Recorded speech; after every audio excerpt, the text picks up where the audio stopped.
good morrow, cuz, and beyond then you, la bibliotheca est openeth. Thou hopest you brought thy library card. The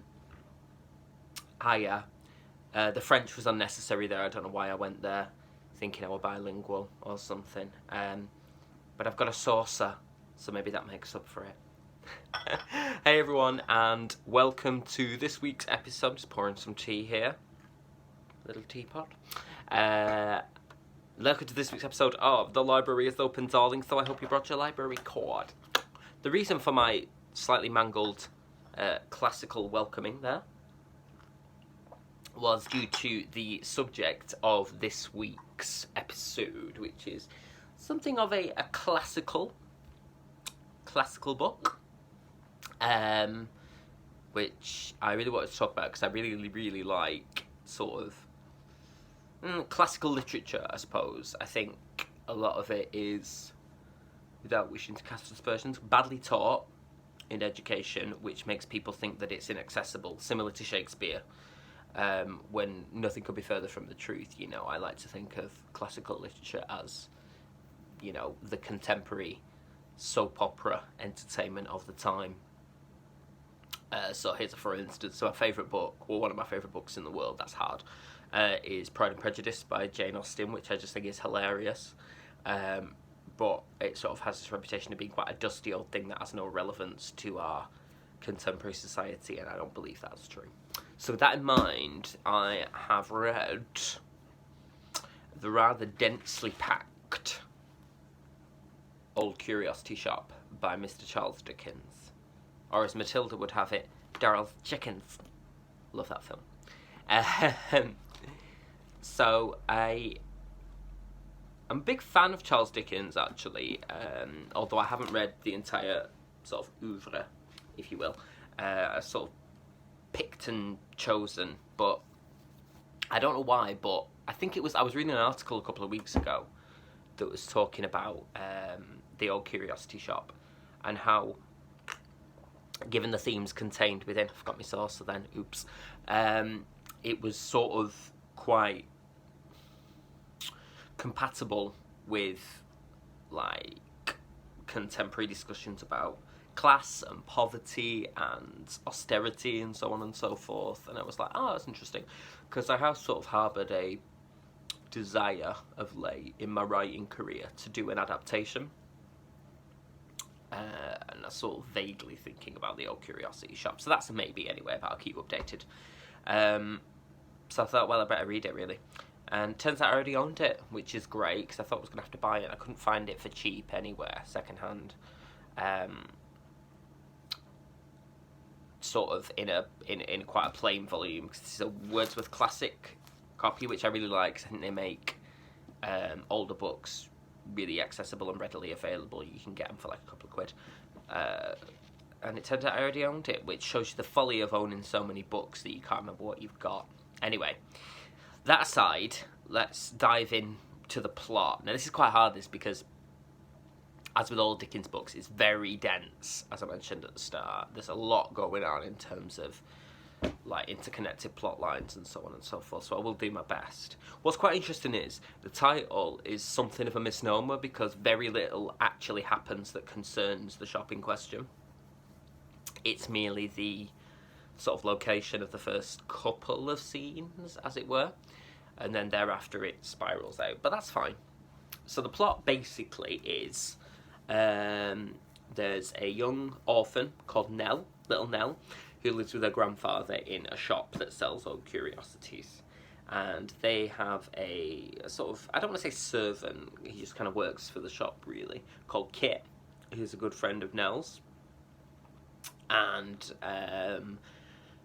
we discover, basically, that Nell's granddad has been gambling a lot because he wants to make his fortune to leave to Nell, so that she's not destitute when he passes away. To that end, he's been borrowing money from this pantomime character, almost. That's not a criticism, by the way, called Quilp, who is basically every melodrama villain you could ever wish to see and or experience rolled into one. He's quite sadistic. He has a wife and a mother-in-law that he abuses and mistreats very badly. Very Dickensian sort of character. Like, if you read the character independent of knowing where it came from, you'd be like, that's a Dickens villain. But it's quite interesting, really, because he sort of reminds me a little bit of Iago in Othello, in the sense that he sort of revels in his bad behaviour, in the sense that he does quote-unquote evil things because he enjoys them, which is quite interesting. Anyway, becoming aware of this, Nell, when Quilp takes over the shop, basically when the granddad can't pay his debts to him, they go on the road together to seek somewhere else to live.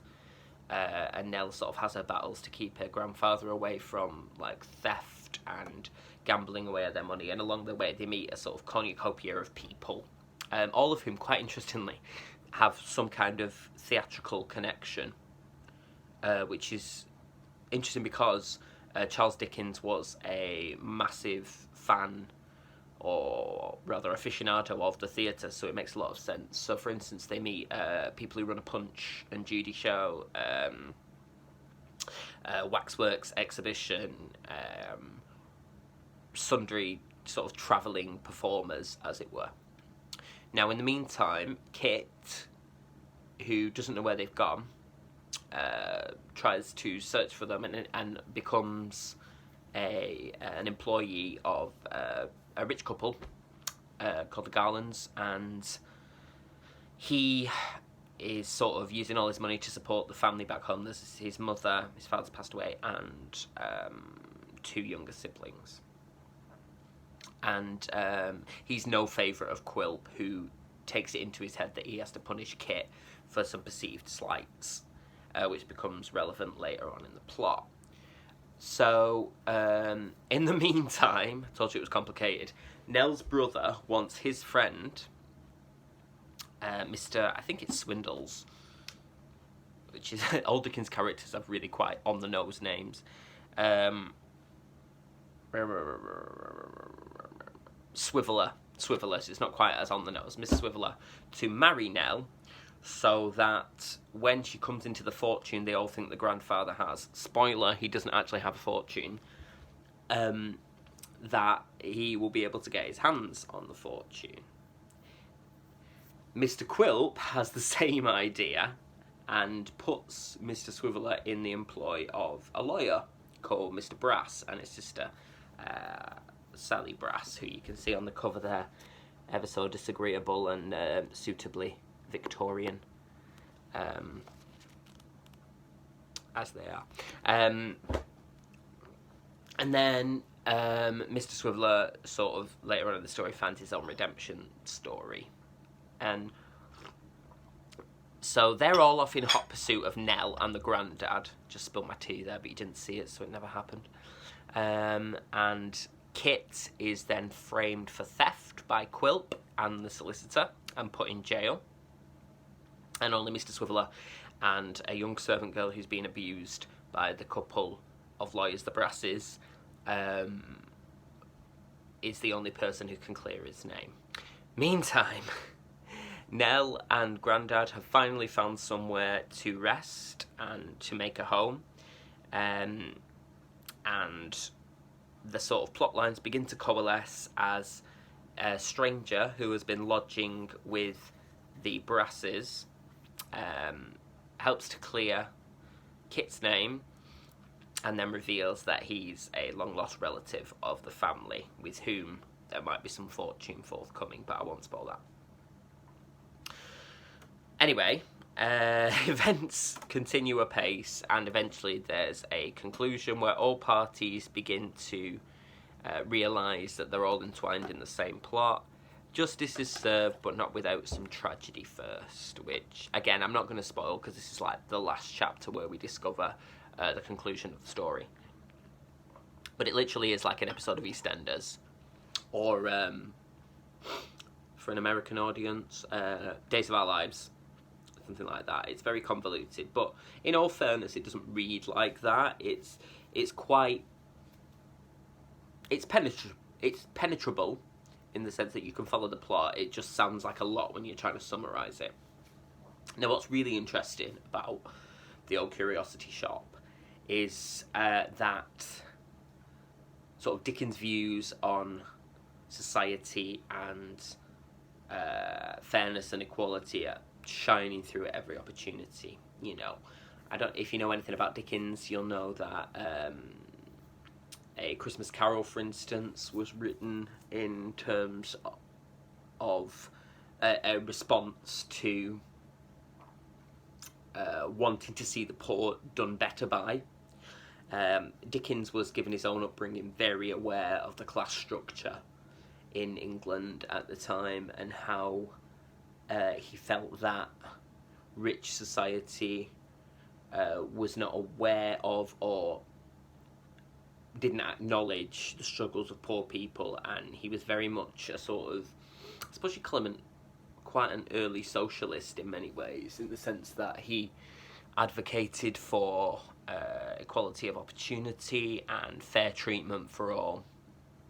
You know, in a time when, although I don't necessarily think that's really gone away, when the gap between rich and poor was so noticeably huge that, you know, there was, in London particularly, there was absolute deprivation and ridiculous wealth at the same time.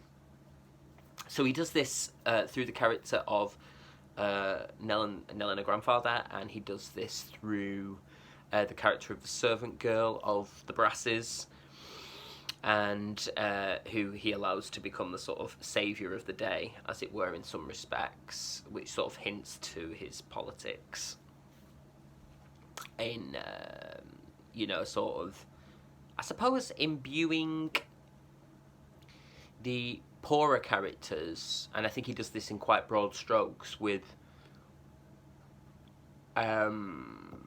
qualities that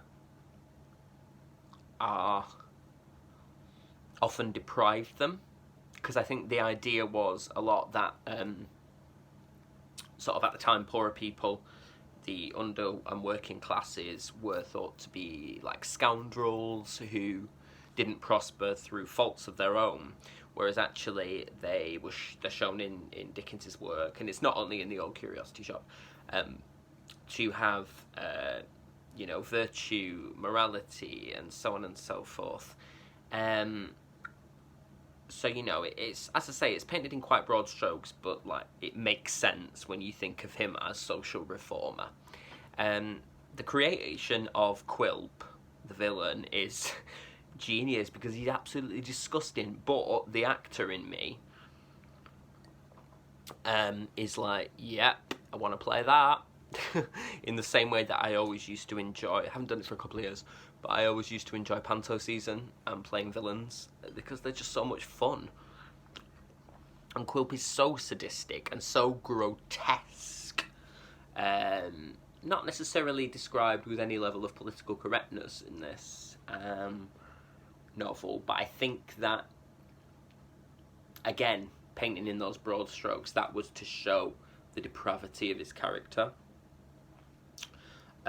as opposed to any more sort of nuanced thing, which is not a read on Charles Dickens. I mean, what does he care? He's dead.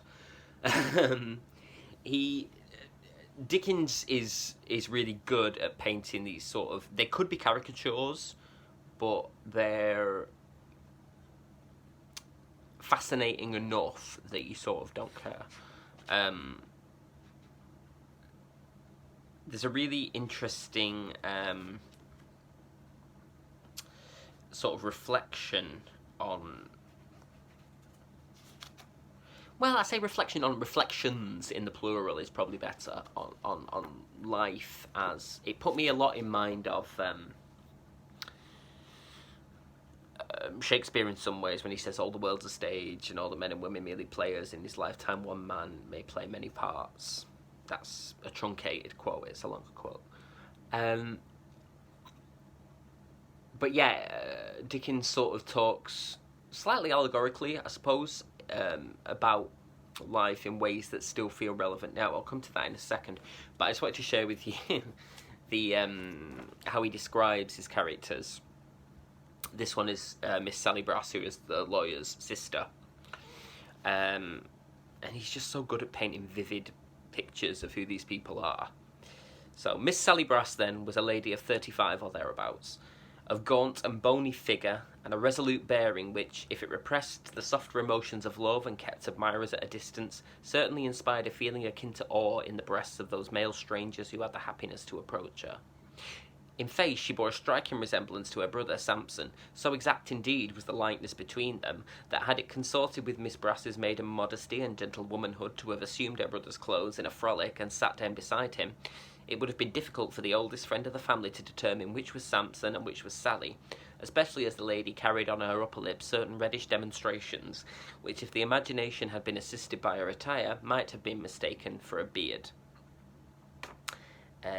In complexion, Miss Brass was sallow, rather a dirty sallow, so to speak, but this hue was agreeably relieved by the healthy glow which mantled in the extreme tip of her laughing nose. Her voice was exceedingly impressive, deep and rich in quality, and once heard not easily forgotten. Her usual dress was a green gown, in colour not unlike the curtain of the office window, made tight to the figure and terminating at the throat, where it was fastened behind by a peculiarly large and massive button. So, that's just an example of how Dickens sort of paints these people, who admittedly at points are caricaturesque, but we sort of, there's an instant image in your head of what that person looks like, and he's sort of quite fond of using physical appearance to give us a clue as to who the character will be. I did also want to mention, because as I was reading through this, it took me a while to play through because I wanted to sort of savour it, in the sense of, like, make sense of what's going on. I don't know, maybe that was my own unconscious bias going, oh, this is, you know, an old book, I need to spend a little bit more time with it to appreciate it, which is sort of contrary to how I feel about classical literature, really. But I did. And I sort of have to remind myself as I'm going along, the reason it's quite sprawling and the plot goes off in different avenues is because, of course, at the time, these books were serialised. So they'd appear in, you know, the sort of newspapers and magazines of the time, and you'd follow it week by week by week. A bit like The Archers, I suppose, but not on radio. So when you look at it like that, originally it wasn't intended to be read in this, like, collected volume. So you sort of have to make a mental allowance for that before you read it, and then go, oh, okay. So, you know, maybe it is worth sort of keeping it in little chunks, maybe, and not trying to read too much all at once. Because it is a treat. It's a bit like a vegan chocolate box, you know. A couple of treats, a couple of chapters. See how you get on. Just to sort of conclude that, I want to mention, when I said that Dickens reflects a lot on life in more general terms, there's a scene where after Kit's day off from service, he goes where he's been to the theatre with his mother and his fellow servant and her mother, and he sort of talks about the day after a holiday where in sort of missing that freedom, people can turn a bit obtuse and sort of go, it wasn't that great, blah, blah, blah. It's sort of an easier way to deal with the fact that they're no longer on holiday. So he writes, who will wonder that Barbara's the other servant, had a headache, or that Barbara's mother was disposed to be cross, or that she slightly underrated Astley's, that's the theatre, and thought the clown was older than they had taken him to be last night. Kit was not surprised to hear her say so, not he. He had already had a misgiving that the inconstant actors in that dazzling vision had been doing the same thing the night before last, and would do it again that night and the next, and for weeks and months to come, though he would not be there. Such is the difference between yesterday and today. We are all going to the play, or coming home from it. And I thought, actually, that's quite a sophisticated metaphor for life, isn't it? Sort of approaching enjoyment, retreating from enjoyment. And I just thought, I just quite liked it. And, you know, anytime he mentions the theatre, I'm in there, because it's kind of my profession. So But yeah, so the old Curiosity Shop, finally read. Been wanting to read this for absolutely years. When I was at school, we had a copy of it, and this is primary school. I don't know why anyone from primary school would be reading Dickens, but hey, it's a free world, treat yourself. And I remember it was a photograph from, I think, the 70s production on the BBC on the cover. And I always wanted to read it, but I just never did. And, you know, let's call it a deferred pleasure. So, it won't be for everyone. You know, no author is for everyone, and there will be people who dislike Dickens and the sort of meandering way that he distributes the prose, I suppose. But, you know, if you are a fan, or if you're not sure, I think it's worth checking out. I would also recommend Great Expectations by Dickens, and what else? I'm going to try Our Mutual Friend, actually, which might be his longest one, and that will maybe come up later on, although that's about 700 pages, so I need to gird my loins for that. So, that's all, I think, for this week. As per usual, the schedule of upcoming discussions. I don't want to say reviews, because I don't feel like I review, per se, which is fine, because I'm not interested in doing that. It's more sort of musing about the book and things that come up from it. So, that's what I do. Yeah, so as I say, the schedule will be in the description. And do let me know your thoughts, feelings. Do you like classical literature? What makes something classical literature? Are you a fan of Dickens? Has anyone seen the new movie yet? I think is it David Copperfield, I think, is the latest one. Is it David Copperfield or is it Nicholas Nickleby? I think it's David Copperfield, but I will check. Which I do quite fancy seeing. Yeah, let me know your thoughts. But for now, keep that library card safe. Keep those pages a turning. And I will see you in the next episode of The Library is Open. Good morrow. It's gone a bit cold now. Sort of cheapens it a bit, doesn't it?